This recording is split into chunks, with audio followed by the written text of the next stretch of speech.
Bienvenidos a Economía. Estados Unidos reinstaura desde hoy jueves las sanciones contra el sector petrolero y gasístico de Venezuela, argumentando que el gobierno de Maduro no abrió el proceso democrático tal y como se acordó en octubre pasado. El anuncio supone el vencimiento automático de la licencia 44 que expira esta medianoche y que permitía a la mayoría de compañías petroleras estadounidenses hacer negocios con Venezuela, así como la energética estatal venezolana Petróleos de Venezuela vender su crudo a Estados Unidos. Una decisión de efecto inmediato. No habrá más exportaciones de petróleo a Estados Unidos después del plazo de 45 días dado a las empresas estadounidenses para completar transacciones con las empresas sancionadas. El motivo: la represión del presidente Nicolás Maduro contra la oposición venezolana. La reacción del mandatario tampoco se ha hecho esperar. ¿En qué momento nos convertimos en colonia gringa? ¿En una estrella de los Estados Unidos? ¿En qué momento? Que alguien me lo cuente, pues. Venezuela es un país que camina con pies propios, piensa con cabeza propia, produce con sus propias manos. Tras la promesa de Maduro de celebrar elecciones libres, Estados Unidos relajó sus sanciones en octubre. Se bombeaba de nuevo el oro negro. Las exportaciones aumentaron rápidamente, un 770% en 2023, la mayor parte de ellas de petróleo. Las expectativas no se cumplieron, muchos opositores fueron detenidos y la favorita en las encuestas, María Corina Machado, fue inhabilitada. Así que se decidió no prorrogar el alivio de las restricciones. Venezuela necesita los ingresos con urgencia. La antaño floreciente industria petrolera ha perdido fuelle. En el país reinan la inflación, corrupción, pobreza y violencia. Más de 7 millones de personas han emigrado en los últimos años. Y sin embargo, Venezuela posee las mayores reservas de petróleo del mundo. Pero hoy ni siquiera es capaz de producir suficiente gasolina para su población. Pues conectamos ahora con el periodista Óscar Schlenker en Caracas. Saludos, Óscar. ¿Qué supone esta decisión para la industria energética venezolana y para la economía del país? Bueno, es un duro golpe tanto para la industria energética como para la economía. Por una parte, estos 6 meses de levantamiento de sanciones no fueron suficientes para aumentar la producción petrolera de Venezuela, que se mantiene estancada en los 800.000 barriles diarios. Tampoco fue suficiente tiempo para mejorar la infraestructura ni reparar todos los pozos y refinerías que se mantienen inactivos. Ahora, todo esto se pronosticaba como un posible escenario al corto plazo porque 6 meses es muy poco tiempo para reactivar al 100% la industria petrolera de Venezuela. Para lograr eso, los analistas concuerdan que es necesario un levantamiento de sanciones permanente, ya que requiere muchos años y mucha inversión llegar a los niveles de producción que Venezuela tenía hace varios años. Y bueno, a nivel económico, reimponer las sanciones merma el flujo de caja del gobierno justo antes de unas elecciones presidenciales y eso limita los fondos para el gasto público que mueve la economía, afectando operaciones financieras internacionales tanto del Estado como de las empresas privadas que operan en Venezuela.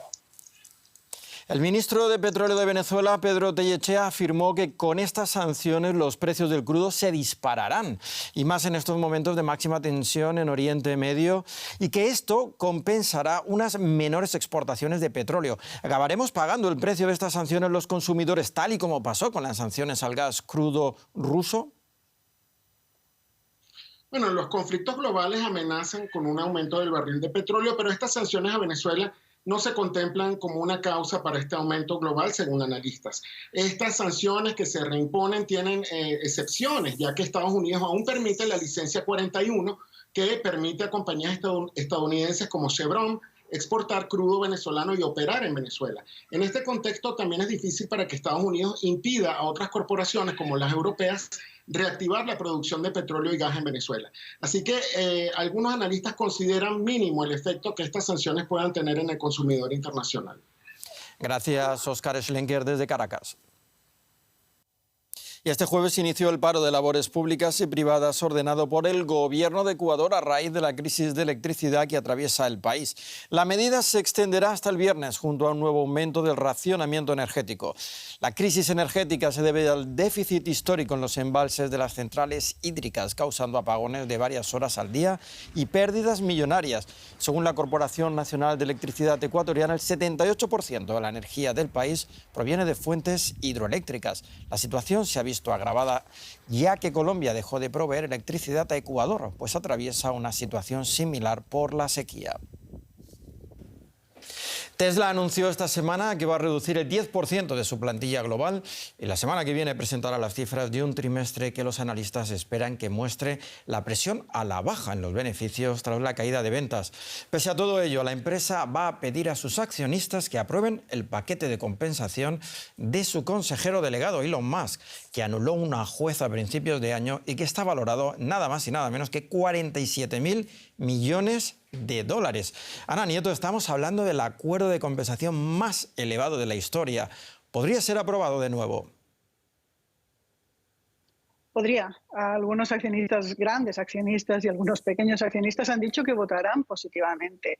El directorio de la empresa está dispuesto a dar a Elon Musk esta compensación multimillonaria que podría superar los 50.000 millones de dólares. Y por ponerlo en perspectiva, decirte que es una cifra muy cercana a la mitad del presupuesto municipal de esta ciudad, de Nueva York. Esta compensación, que fue anulada por un juez de Delaware por considerarse excesiva y no lo suficientemente bien explicada a los accionistas que la aprobaron en el año 2018, se ha vuelto a explicar esta vez en términos mucho más concretos en un comunicado que la empresa ha hecho llegar al regulador de los mercados y que estará a disposición de los accionistas. Musk no ha cobrado desde que se aprobó el paquete de compensación en 2018 y que acabó en el tribunal por la demanda interpuesta por un accionista, a pesar de que cumplió con los objetivos fijados en el paquete de compensación. De hecho, ha pedido más dinero ahora para plantear la intersección de Tesla con la inteligencia artificial. Aún con el voto de los accionistas, Tesla ha dicho que va a apelar la decisión del juez, algo que no va a poder hacer hasta julio. Y la empresa también quiere cambiar su sede a Texas. ¿Por qué? Pues desde el momento en el que se conoció la decisión de la juez de Delaware anulando la compensación de Musk, que anunció que la empresa tenía que trasladarse en el registro a Texas.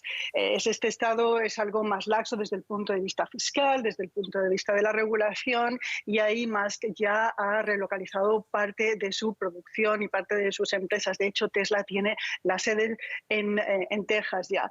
Se registre en Texas o no, en cualquier caso, todo lo que tenga que ver con la apelación de esta decisión de la juez va a seguir siendo en Delaware porque es donde se inició el caso. Los accionistas también van a volver a nombrar a James Murdoch y a Kimball Musk, miembros del directorio de Tesla. James Murdoch es el hijo del magnate de medios Rupert Murdoch y Kimball Musk es el hermano de Elon Musk. La juez dijo que el directorio era muy cercano a los intereses del consejero delegado. Muchas gracias, Ana, desde Nueva York. Gracias.